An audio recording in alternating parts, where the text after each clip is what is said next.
let's jump on the next principle. It says watch the whole board. So when something happens on the king side, you should always be careful and pay also attention on the queen side. Who knows, maybe you can bring some piece on the queen side, on the king side. Maybe there you can take material on the queen side. So always pay attention on both sides of the board. So that means, yeah, watch the whole board. Let's say this game, white is Lev Belov and black is Rashid Najmetdinov. Game is played in 1961. Let's see. So Italian game, knight g5, d5, he takes knight a5, everything is normal. C6, e4. So black sacrificed the pawn. This is normal. It's still theory. Bishop d6, white played d4, he takes, knight takes, queen c7. So black doesn't want to give white opportunity to play short castle because h2 pawn is hanging, and black need to spend one more tempo to protect h2 pawn. So knight d2, bishop goes to a6, knight f3, short castle, rook from a8 goes to d8. White played b3, and now rook from f8 to e8. You see that black already developed all his pieces. All of them are very active. Yes, black is down a pawn, but I think that black is already slightly better because he has very coordinated pieces, and his development is very fast. After rook f8, white played rook e1. So this is a critical moment. Black developed all his pieces, and now he suddenly cannot find something useful. You know, you cannot improve position of any of your pieces. So now black started with attack on white castle. So he played knight to g4. White pieces are pinned, and it's difficult for him to organize defense on the king side. You see that knight on d3 is pinned, queen is not well placed on d1. Also, this bishop is still there, rook on a1 is still there. These knights are only defenders that white has, but that's not enough, and black starts with attack on the king side. White played h3. What else? You know, if he played, for example, g3, that would be a terrible mistake because of bishop c5. Knight cannot take because of the pin. So f2 pawn is hanging. What happens on rook f1? In that case, just queen b6. f2 pawn is under attack again, so maybe queen e1. In that case, we can just take on f2, rook takes, knight takes, queen takes. Now rook can take on e2, and after queen b6, a takes b6. Black is the exchange up, and black is actually winning here. So the only move is h3. But after h3, you see that white slightly weakened his king side. It's the right time for his sacrifice on f2. So black found the right spot, weak spot, and he simply sacrificed a piece. King has to take there. If knight takes, there is bishop h2 and queen d1 is hanging, so discard attack. White need to take with the king, and after that queen b6 check. The only move is king f1. There are no more squares for the king. The only one is f1, and now bishop goes to g3. As you see, the threat is bishop takes d3, and when white takes with his c-pawn or with the bishop, after that there is checkmate on f2. That's why white played queen d2. Why? Because he tried after this to take with the bishop, and now queen on d2 is covering f2 square. Okay, good plan, but black found very good resource. He tried to attack from queen side, you know, so he played c5. c5, perfect move. Why did black play that? Because he wants to push c4, and after b takes c4 to involve this knight, you know, to bring knight from the edge of the board in attack. So after c4, b takes, knight takes, queen is hanging on d2, and also there is knight jumps e3 threat. After that, white is losing. But this move is very difficult to see. You know, this looks like a good position for a black, but you cannot find good continuation. That is the biggest problem. Two pieces are already in attack, queen and the bishop. Rooks are well placed on e8 and d8. This bishop is good here. So the last piece is this knight on a5, but you know, it's not easy to see the way how we can bring the knight into play. So just play c5 and that's it. So don't watch only the king side. You know, watch also the queen side and try somehow to activate your knight from the edge of the board. And c5 is the right move for something like that. After c5, white played c4. So logical move. White wants to prevent c4. Black took the rook there. King takes. And now knight takes c4. Again, very good move. Black sacrificed his second piece, but in return he has very strong attack, unstoppable attack, and white will just yeah, be down with material in the next few moves. We will see. B takes, bishop takes, king f2, bishop takes d3, bishop takes, now c4. King g3, rook takes d3. So right now white has two minor pieces for the rook, but you see that black has two extra pawns. So material is equal, but you see that black attack is deadly. So queen b2, queen g6 check, king goes back to f2. If king goes to h2, let's see what will happen. After that, just queen d6. And now after king g1, we can just take the knight on f3. Pawn takes, and now queen g3, and next move is checkmate on e1. So it's just unstoppable attack. So white, after queen g6, white is losing. Let's see how did he continue. He played king f2, and now queen goes to e4. Perfect. Now black is threatening to take the knight on f3 with his rook, and after g takes, then to play queen e1, king has to go on g2, and then rook goes to second rank, rook e2, and game is over.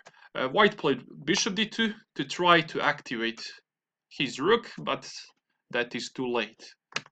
Black takes, pawn takes, and now queen goes to h4. White resigned. So why did he resign? Because on king g1, for example, we can play this.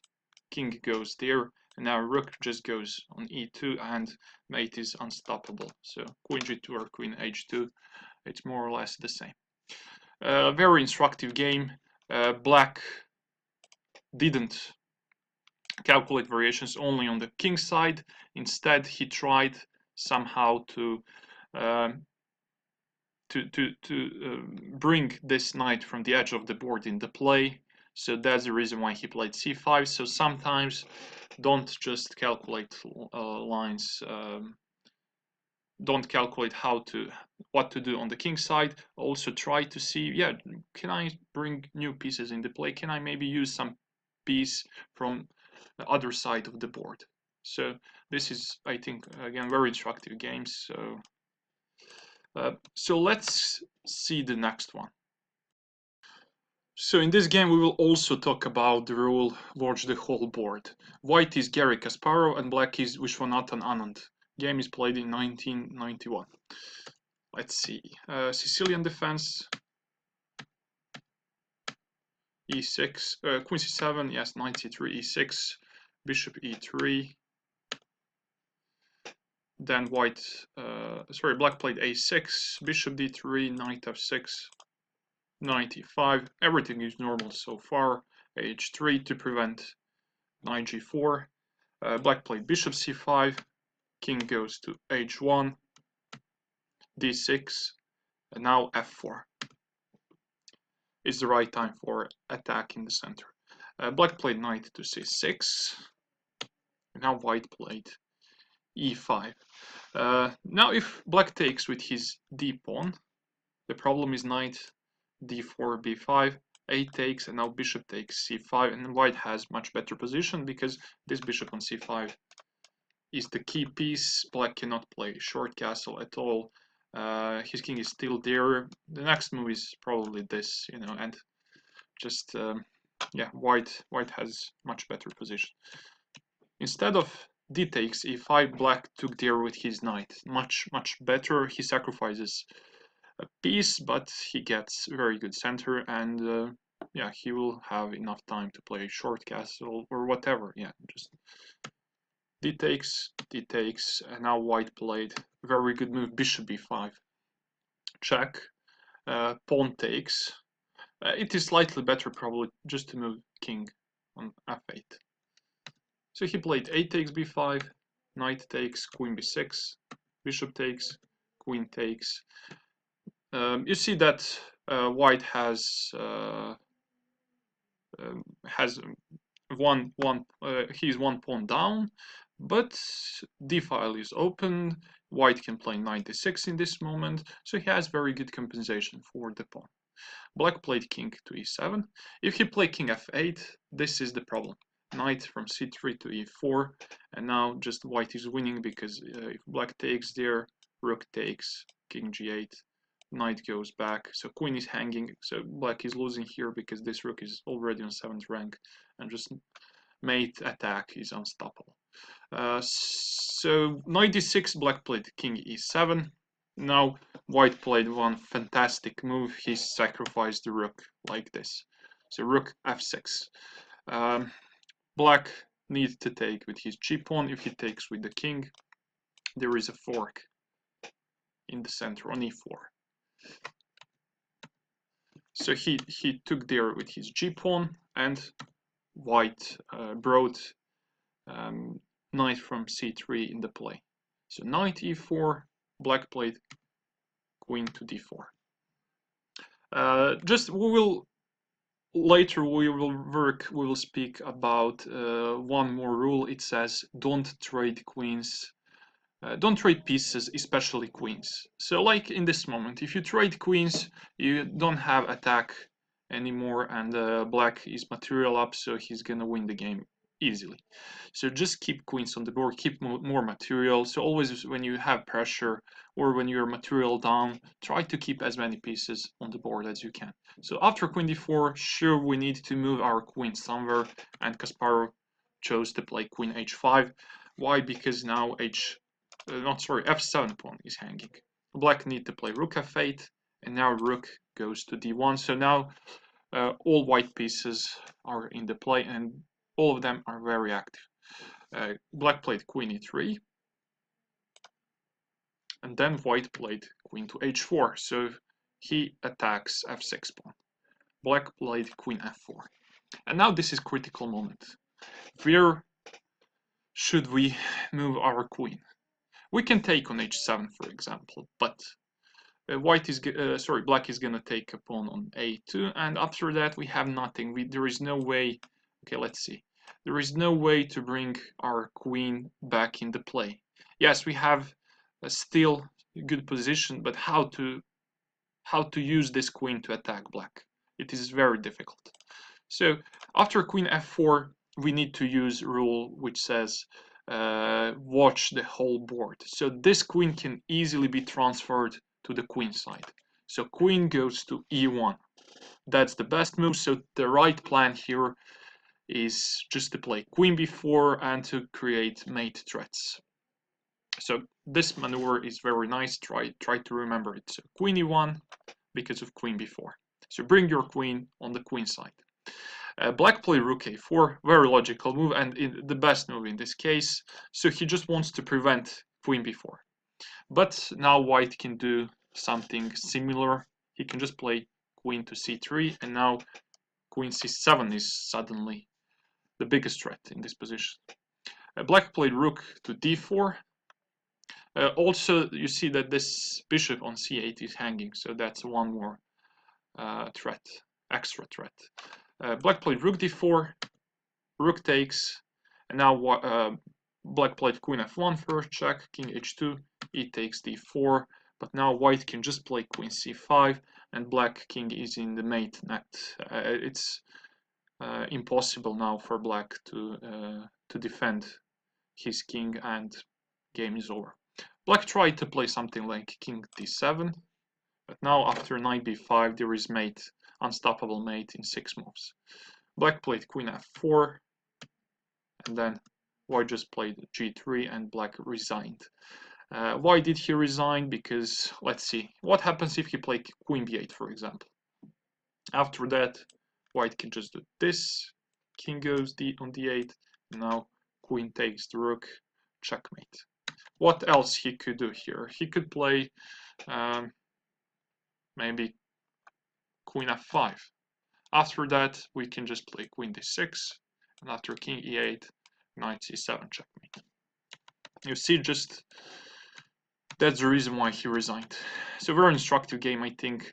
So in this moment, after queen f4, just transfer your king on the other side of the board, and you will have winning position. She is the best on b4 or c3 because she can create many threats on that side of the board. Now she's practically useless on the king side, so try to watch the whole board and try to find moves like this. So queen e1, and after queen e1 practically game is over. Computer also says that white's advantage at the moment is +8, which is too much, you know, for... Okay, so we are done with this topic. So always try to pay attention on the whole board, and you will see you will have success. Just that's one of the rules, one of the principles you need to use if you want to have a successful attack. Let's go on the next principle.